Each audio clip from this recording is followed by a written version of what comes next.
आदरणीय शिक्षकों को नीतीश कुमार का नमस्कार।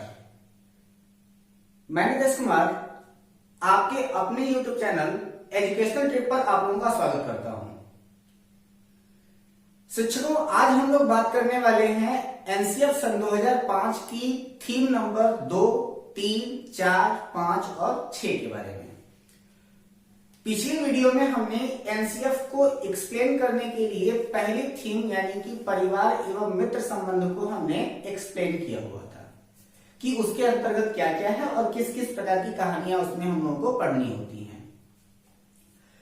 यहां पर हमारे पास जो हमने थीम ले रखा है वो है आपकी थीम नंबर 2 भोजन, थीम नंबर 3 पानी, थीम नंबर 4 आवास, थीम नंबर 5 यात्रा, और आपको पता है कि वस्तुओं का निर्माण कैसे होता है वह थीम नंबर 6 एक अंतर्निहित थीम है, यानी कि सभी थीमों का वह मिश्रण है।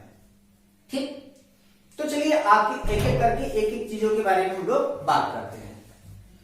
तो अब आप लोग देखते क्या है कि यहाँ पर आपका थीम नंबर 2 आपका जो भोजन है वह आपका बताता क्या है कि आखिर भोजन आता कहां से।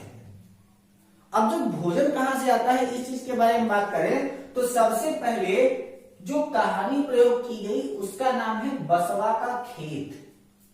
बसवा का खेत का मतलब क्या है कि यह जो आपका बसवा नाम का इंसान है वह प्याज की खेती करता है।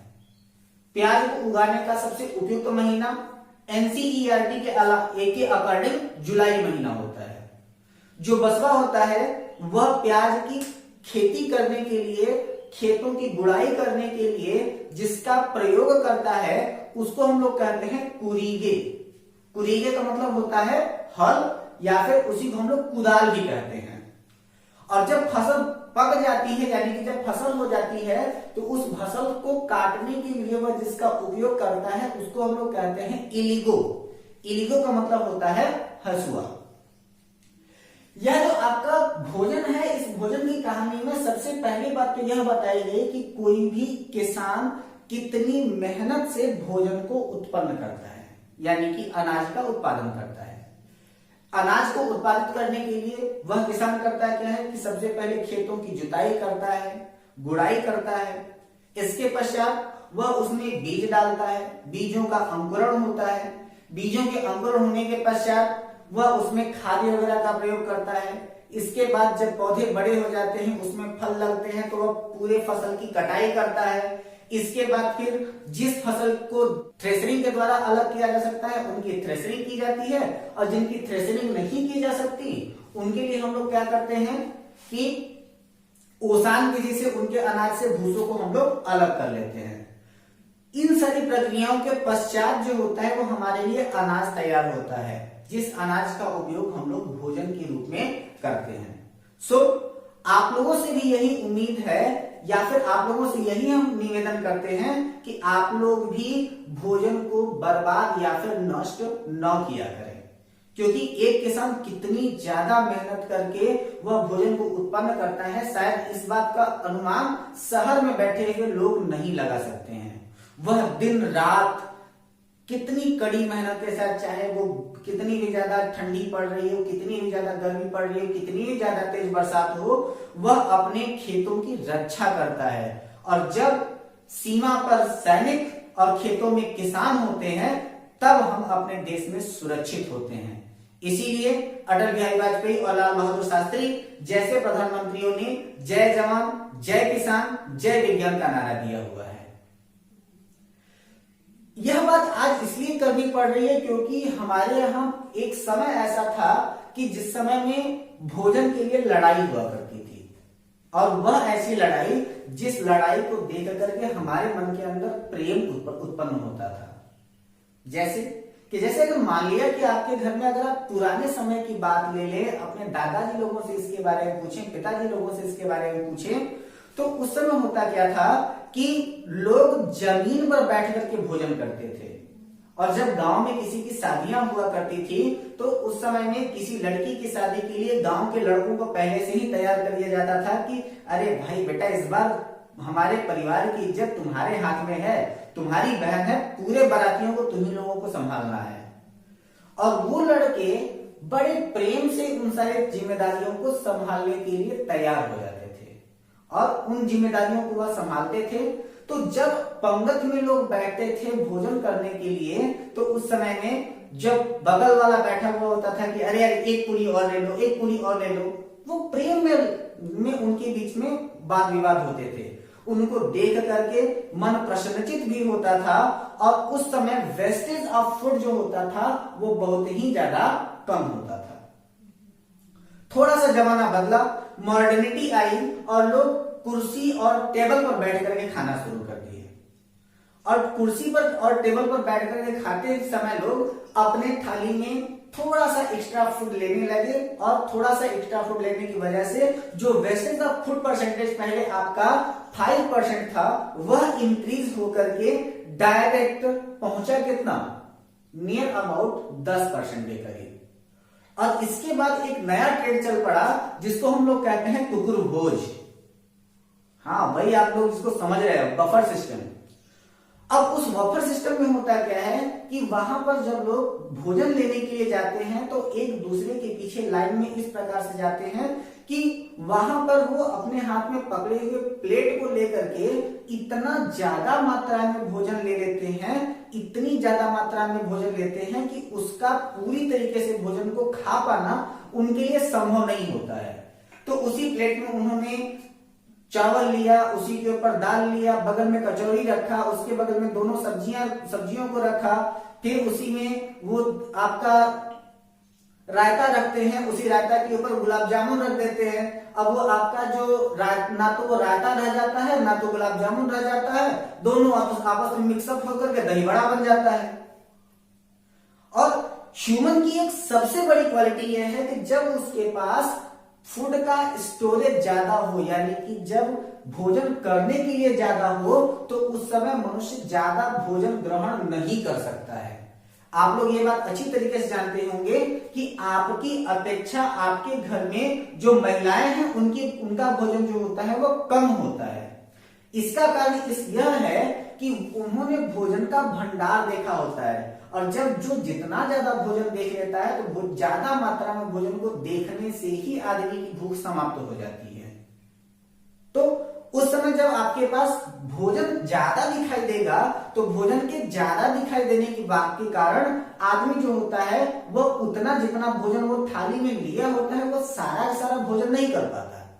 उसमें से उसकी जो चीज खाने की इच्छा होती है वह चीज तो वो खाया, और जितना उसको खाने की इच्छा नहीं होती उसको वो क्या करता है, डस्टबिन में डाल देता है। Now the wastage of food percentage are increases as the ratio of 30%, जिसकी वजह से भारतीय खाद्य सर्वेक्षण अभियान तथा भारतीय खाद्य संरक्षण अभियान सन 2017 के द्वारा एक टैगलाइन या फिर एक नारा दिया गया, उतना ही ले थाली में, व्यर्थ न जाए नाली में। क्या बात थी आपकी? उतना ही ले थाली में, व्यर्थ न जाए नाली में। ठीक है, तो ये आपके भारतीय खाद्य मंत्रालय के द्वारा जारी किया गया एक टैगलाइन है कि कोई भी व्यक्ति अपने थाली में इतना ज्यादा भोजन ना ले कि उस भोजन को वह कर ना पाए, और अगर वह उस भोजन को नहीं कर पाएगा तो होगा क्या कि वेस्टेज ऑफ फूड परसेंटेज ज्यादा हो जाते हैं। इसीलिए बड़े बड़े कैटरिंग डिपार्टमेंट से कई प्रकार के एनजीओ जो होते हैं वो संपर्क करते हैं, और उन एनजीओ का कारण क्या होता है कि कई प्रकार के अनाथालय हैं, कई प्रकार के वृद्धाश्रम हैं, कई प्रकार के गरीब बच्चों के लिए, गरीब व्यक्तियों के लिए एनजीओ चल रहे होते हैं। तो वो लोग करते क्या है कि भाई हम आकर के आपका भोजन सर्व कर देंगे, लेकिन जो वेस्टेज ऑफ फूड आप वेस्ट कर देते हो वह आप भोजन वेस्ट ना करके वह भोजन, बचा हुआ भोजन आप हमें दे दो, ताकि हम कुछ गरीब लोगों का कल्याण कर सके या फिर उन गरीब लोगों को भोजन दिला सके। ठीक है, तो किसान की मेहनतों को कभी भी आप जाया ना होने दें, इसके लिए हम लोग क्या करें कि थोड़ा सा जागरूकता ले आए, बच्चे जागरूक हों, और उसके लिए जो कहानी प्रयोग की गई उसका नाम है बसवा का खेत। ठीक है, इसके अलावा इसका मुख्य उद्देश्य जो है वह बच्चों के अंदर भोजन की गुणवत्ता का विकास करना, कि जो भोजन है वह किस प्रकार का भोजन हमारे लिए अच्छा होता है, भोजन किस प्रकार से प्राप्त होता है, भोजन कहाँ से आता है, उसके रिसोर्सेज क्या हैं, इन सारी चीजों के बारे में बच्चों को बताना। साथ ही साथ बच्चों को यह बताना कि किस प्रकार का भोजन उचित होता है। जैसे कि आजकल के डेट में जो बच्चे होते हैं वो ज्यादातर इस चीज के लिए जिद करते हैं कि हमको मैगी चाहिए, हमको चाउमीन चाहिए, पास्ता चाहिए, कटलेट चाहिए, सैंडविच चाहिए। क्या ये सारे के सारे फूड मटेरियल जो हैं वो आपके स्वास्थ्य के लिए लाभदायक नजर आते हैं? ये स्वास्थ्य के लिए लाभदायक नहीं है। तो विद्यालय में बच्चों को भोजन की गुणवत्ता के विकास करने के लिए बच्चों का टिफिन खोल करके उनको यह बताया जाता है कि कौन सा भोजन अच्छा है, कौन सा भोजन खराब, इसको चुनने के लिए बच्चों में गुणवत्ता का विकास करना। अगली बात कि भोजन को लंबे समय तक सुरक्षित रखना हो तो भोजन को लंबे समय तक सुरक्षित रखने के लिए क्या करना चाहिए कि अलग अलग प्रकार की विधियों का प्रयोग किया जाता है। जैसे कि चावल और गेहूं को रखने के लिए कई प्रकार के स्टोरेज की व्यवस्था की जाती है घरों में। एक प्रश्न पूछा गया था सीटेट में कि अगर आम को लंबे समय तक सुरक्षित रखना हो तो उसके लिए क्या करना चाहिए, तो आम का अचार बना दीजिए, आम की अमावट बना दीजिए, उसको बना करके रख सकते हैं। और उसी के लिए कहानी का प्रयोग किया गया जिसको हम लोग कहते हैं खाए आम 12 महीने। और इस कहानी का उद्देश्य है भोजन संरक्षण से। ठीक है, इसके बाद अगर हम कहें कि अगला पार्ट क्या है तो हम लोग करते क्या है कि भोजन का पाचन कैसे होता है। तो भोजन का पाचन कैसे होता है इसके लिए जो शिक्षक होता है वह कक्षा में बच्चों से प्रयोग कराएगा।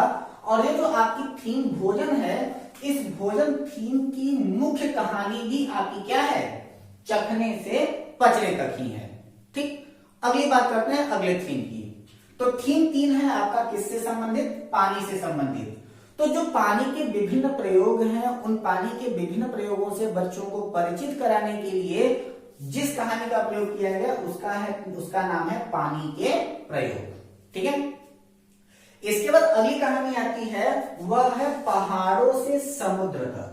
पहाड़ों से समुद्र तक का मतलब यह होता है कि सबसे पहले जब किसी भी नदी का उद्गम किसी भी पहाड़ से होता है तो उस समय उसका पानी जो होता है वो स्वच्छ होता है, यानी कि साफ पानी होता है। और उस पानी का प्रयोग हम लोग पीने के रूप में कर सकते हैं।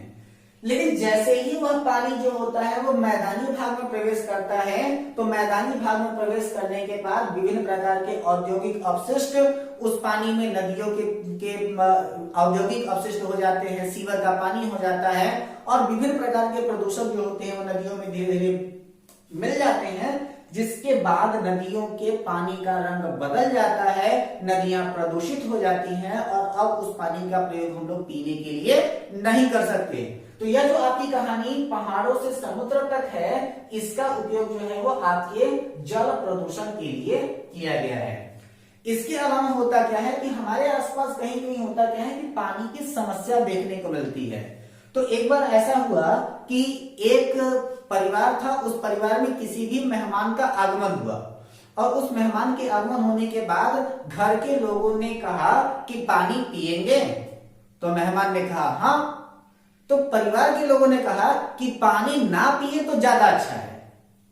तो इसका क्या मतलब है कि परिवार के लोगों को उस मेहमान को पानी पिलाने की इच्छा नहीं है? ऐसा बिल्कुल नहीं है, बल्कि इसका अर्थ यह है कि वहां पर जो पानी है वह पीने योग्य नहीं है। ठीक है, तो आजकल के डेट में होता क्या है कि अब एक और बात अगर हो जाती है कि किसी भी एक गांव के बगल में एक छोटा सा गांव था जहां पर पानी पीने का केवल एक ही स्रोत था और जब वह पानी का स्रोत समाप्त हो गया तो वहां के लोगों को अपना गांव छोड़ करके जाना पड़ा।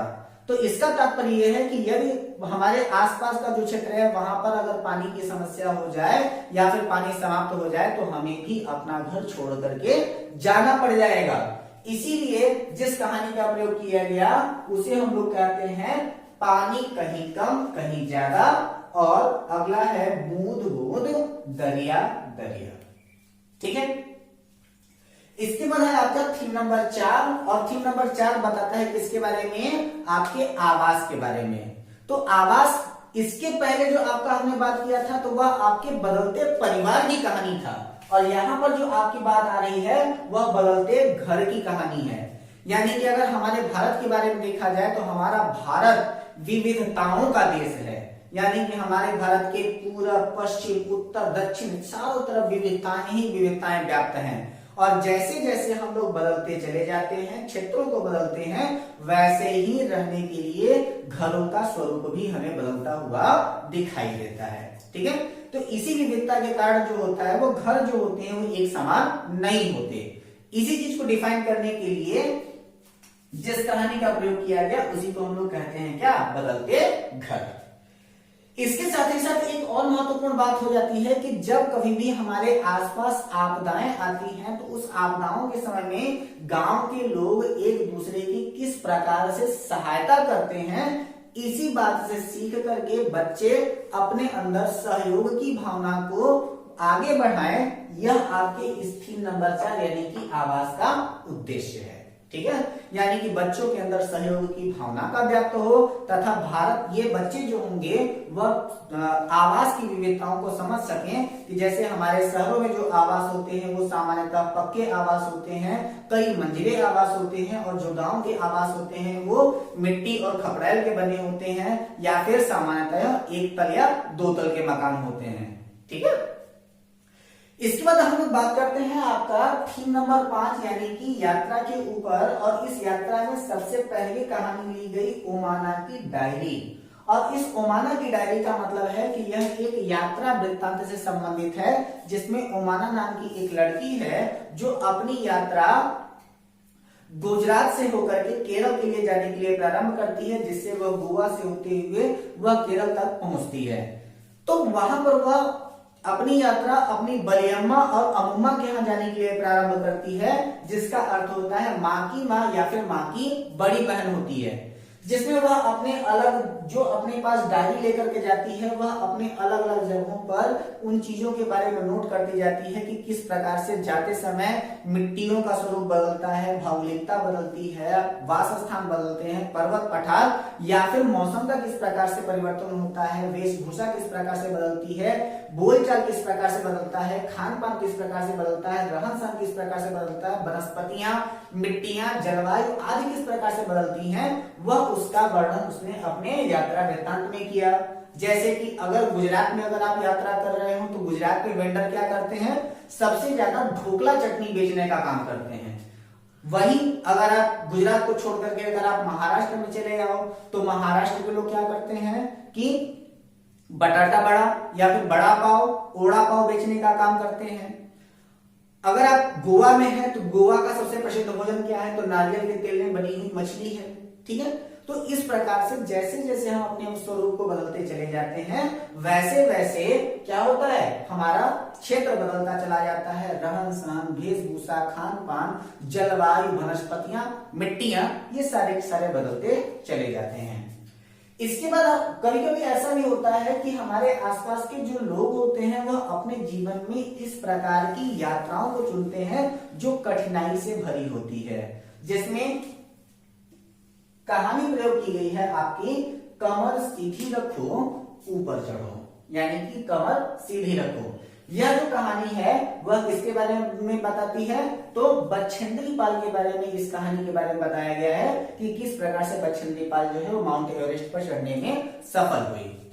इसके बाद फिर अगली बात यह आती है कि अंतरिक्ष में जब कोई भी व्यक्ति जाता है तो अंतरिक्ष में जाने पर कितना ज्यादा मजा आता है, उन सारी चीजों के बारे में बताने के लिए जिस कहानी का उपयोग किया गया उसे हम लोग कहते हैं सुनीता अंतरिक्ष में। ठीक है, अब यहाँ पर सुनीता के बारे में अगर कहा जाता है तो सुनीता जो है वह बनना चाहती थी गोताखोर और बन गई हेलीकॉप्टर की पायलट।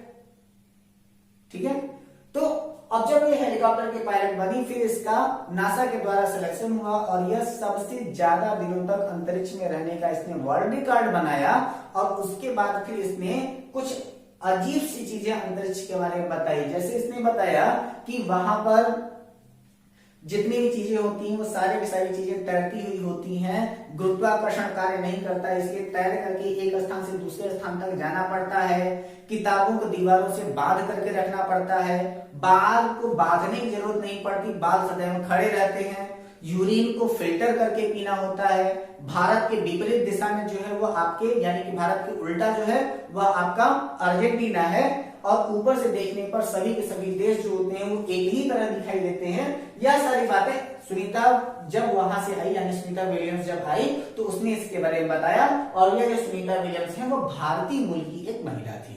ठीक है, इसके बाद अगली कहानी आती है दूर देश की बात। और यह दूर देश की बात जो होती है वह इसलिए उपयोग की गई कि हमारे जीवन में पेट्रोलियम का कितना बड़ा महत्व है उन सारी चीजों को बताने के लिए दूर देश की बात का प्रयोग किया गया। कि केरल का एक परिवार जो है वह आबू धाबी में रहता था, जहां पर आबू धाबी में पेट्रोलियम के बहुत सारे कुएं दिखाई देते हैं। वहां की मुद्रा जो है वो दिरहम होती है।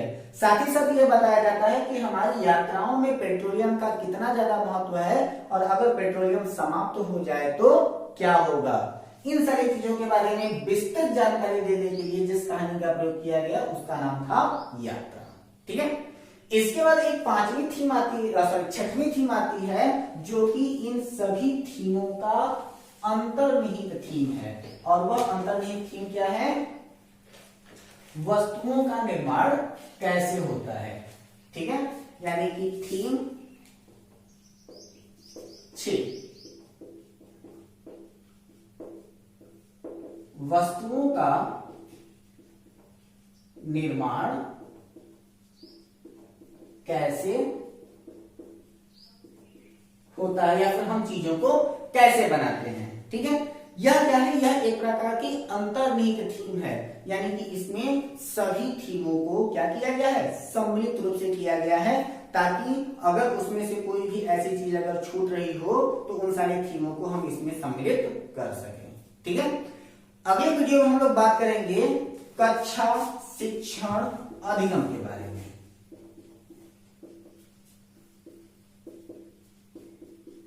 और साथ ही साथ हम लोग बात करेंगे